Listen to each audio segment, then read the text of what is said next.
my wonderful, amazing friends. Good to see you. Today I'm going to be reading Curious George, written and illustrated by H.A. Rey. Curious George. This is George. He lived in Africa. He was a good little monkey and always very curious. One day, George saw a man. He had a large yellow straw hat. The man saw George too. What a nice little monkey, he thought. I would like to take him home with me. He put his hat on the ground, and of course, George was curious. He came down from the tree to look at the large yellow hat. The hat had been on the man's head. George thought it would be nice to have it on my head. He picked it up and put it on. The hat covered George's head. He couldn't see. The man picked him up quickly and popped him into a bag. George was caught. The man with the big yellow hat put George on a little boat and sailed. And the sailor rowed them both across the water to a big ship. George was sad, but he was still a little curious. On the big ship, things began to happen. The man took off the bag. George sat on a little stool, and the man said, "George, I am going to take you to a big zoo in a big city. You will like it there. Now run along and play, but don't get into trouble."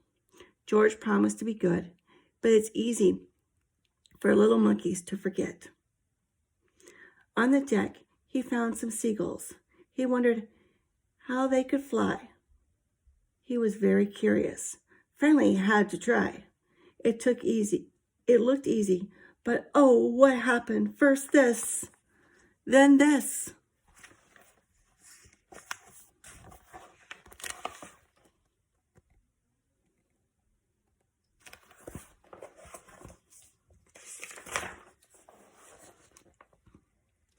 Where is George? The sailor looked and looked.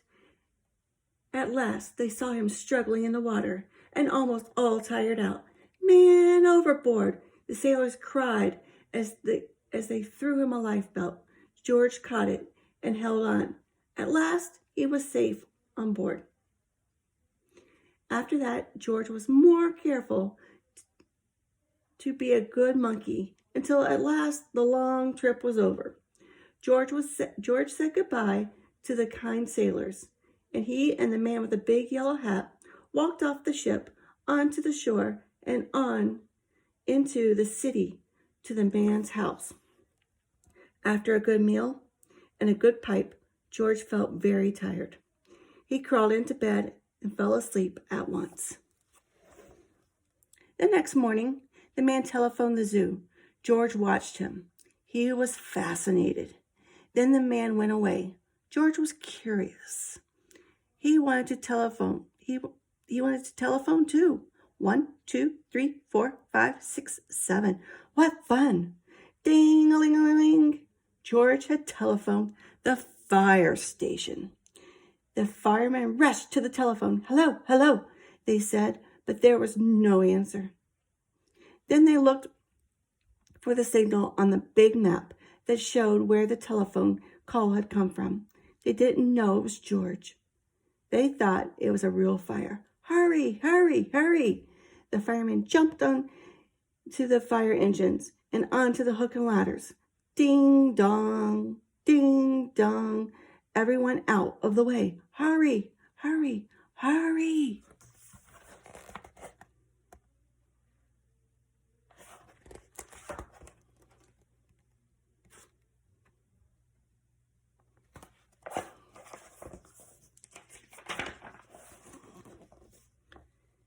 The firemen rushed into the house. They opened the door. No fire, only a naughty little monkey. "Oh, catch him, they cried. George tried to run away. He almost did, but he got caught on the telephone wire, and a thin fireman caught one arm, and a fat fireman caught the other. "You fool the fire department," they said. "We will have to shut you up where you can't do any more harm." They took him away and shut him in a prison. George wanted to get out. He climbed up to the window to try the bars. Just then, the watchman came in. He got on the wooden bed to catch George, but he was too big and heavy.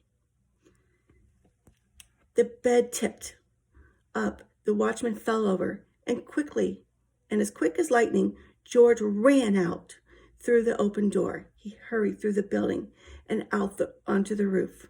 And then he was lucky to be a monkey.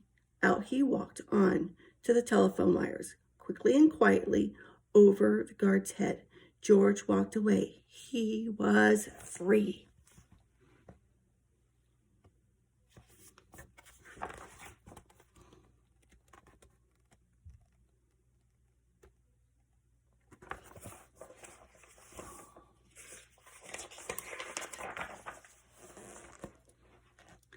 Down in the street outside the prison wall stood a balloon man. A little girl bought a balloon for her brother. George watched. He was curious again. He felt he must have a bright red balloon. He reached over and tried to help himself, but instead of one balloon, the whole bunch broke loose. In an instant, he whisked them all away, and with them went George, holding tight with both hands. Up, up, he sailed. Higher and higher. The houses looked like toy houses, and the people looked like dolls. George was frightened. He held on very tight. At first, the wind blew in a great gust. Then it quieted. Finally, it stopped blowing altogether. George was very tired. Down, down he went, bump, onto the top of the traffic light. Everyone was surprised. The traffic got all mixed up. George didn't know what to do. And then he heard someone call, "George!" He looked down and saw his friend, the man with the big yellow hat.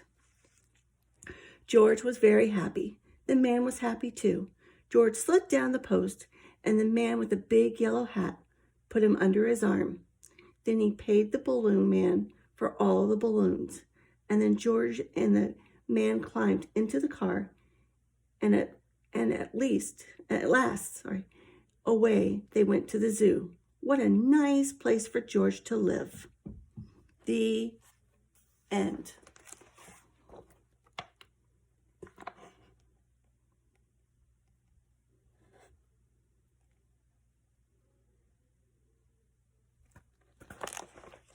Hope you enjoyed Curious George. Miss you and love you.